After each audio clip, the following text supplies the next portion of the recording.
Today's topic of discussion is trans resistance amplifier. This is also called as current controlled voltage source.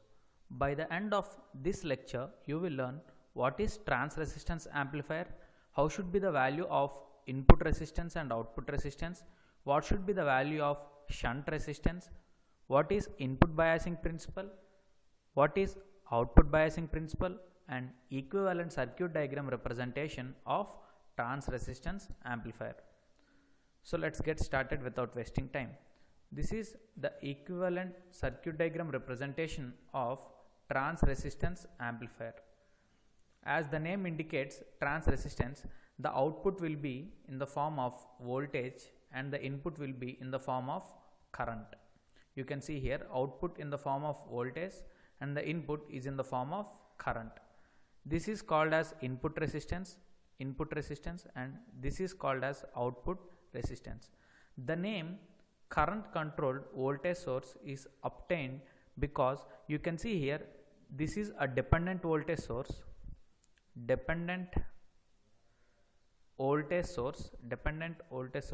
which is controlled by the input current. Hence it is called as current controlled voltage source. As it is trans resistance amplifier, the multiplying factor will be resistance, that is Rm. So the input biasing principle is, as input in the form of current, so it will be Norton's equivalent, and the output biasing principle will be in the form of Thevenin's equivalent. So now as the input is current, so the equivalent current source representation will be like this: a shunt resistance Rs, here the current source Ix, let us call, and let us connect here. So the motive, let me connect the load here across output load, let us say some speakers. So the motive of this is the entire current should flow through this path, and here the voltage should appear across RL. This voltage should appear across RL and this entire current should flow like this. So the only thing that you can control at input point of view, the thing that you can control is Rin, that is Ri. This thing you can control. Why? Because the series resistance is a gift, the shunt resistance is a gift for current source. Shunt resistance will come along with this source. So we cannot modify or change this shunt resistance. So the only thing that you can control from input is Rin, and the thing that you can control from output point of view, you can control only R0, because the impedance of load can't be varied. If you connect speakers, then the impedance of the speakers will remain same. So now if you apply current division rule here, by applying CDR, current division rule, to get the entire current across this path, that is II, the motive is II should be approximately equal to Ix. So the total source current should come as the input to this part. Now II equal to Ix into Rs by Rs plus Ri. If Rs is much greater than Ri, then you can neglect this and Rs will get cancelled. So II will be approximately equal to Ix. But the thing is, you cannot control this Rs. So the only thing that you can do is Ri should be as low as possible. So what you should do is, you should make the input impedance in such a manner that it is much less than Rs. There is very much difference in reading these two statements. That is, you cannot control Rs. So what you should do is, you should design your amplifier in such a way that the input impedance of the amplifier is much smaller than the shunt resistance. So in this way, if you can achieve, then Ri is much smaller, so you can neglect this Rs will get cancelled and you will attain this condition. So the condition is input impedance should be low. This is input side condition. Now you look here at the output, you cannot vary RL, right? So to get this entire voltage across this RL, the drop across R0 should be low or ideally 0.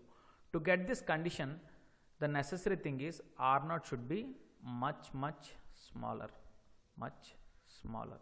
You can write the voltage division rule if you want, that is Rm into II times RL by RL plus R0.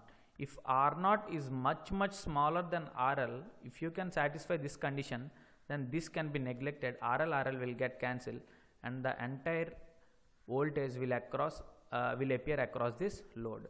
Now we can conclude this. The conditions are: the input resistance should be low, ideally 0. The output resistance also should be low, ideally 0. So these are the important conditions.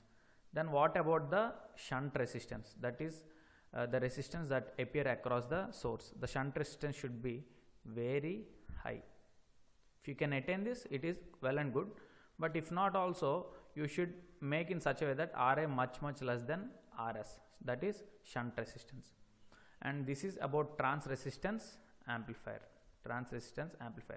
So the input biasing technique is Norton's equivalent. Output biasing technique is Thevenin's equivalent. So now let's answer the questions. So now you can able to answer what is trans resistance amplifier, how should be the values of input and output resistance, that is both should be as low as possible, ideally equal to 0. What should be the values of shunt resistance, should be very high. And what is input biasing principle, that is Norton's equivalent, The output biasing principle should be Thevenin's equivalent, and the equivalent circuit diagram representation I already explained. Now briefly one can summarize all the different amplifiers in a single shot. That is, the possible are voltage controlled or current controlled.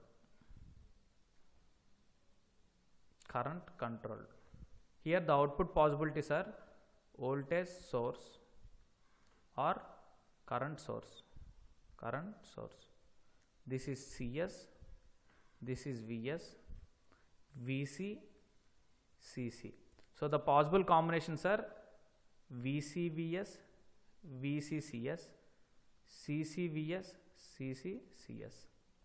So if input part is voltage, then the biasing principle is Thevenin's, and the resistance, input resistance should be high.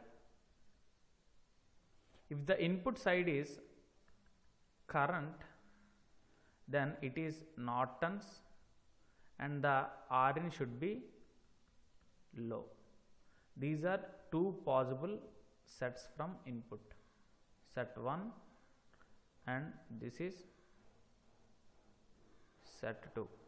And from output point of view, if output is voltage, then it is Thevenin's equivalent and R0 should be low. This is set 3. If output is current, then it is Norton's equivalent and R out should be high. So this is set 4. So with these 4, if you can remember these 4 sets, which are very easy, you can solve anything. For example, you take this, the example that we explained just now, you can see here CCVS, current controlled voltage source. So it comes under this case, right? Case 3, CCVS. Now you try from this. Input is current, so Rin should be low. Output is voltage, so R out should be low. Now you just scroll back and you look here. What are the conclusions that we made? Rin should be low, R out should be low. So with this simple understanding of these concepts, you can distinguish between all the different amplifiers and you can explain them in your fingertips. That's all for this video. Hope you guys learned something new. Please like, share, subscribe to my channel for more videos, and you can comment any topics that you are feeling difficult with, or the concepts that you are not getting from the videos I am uploading. I will be happy to answer them. And that's all for this video. See you in the next one.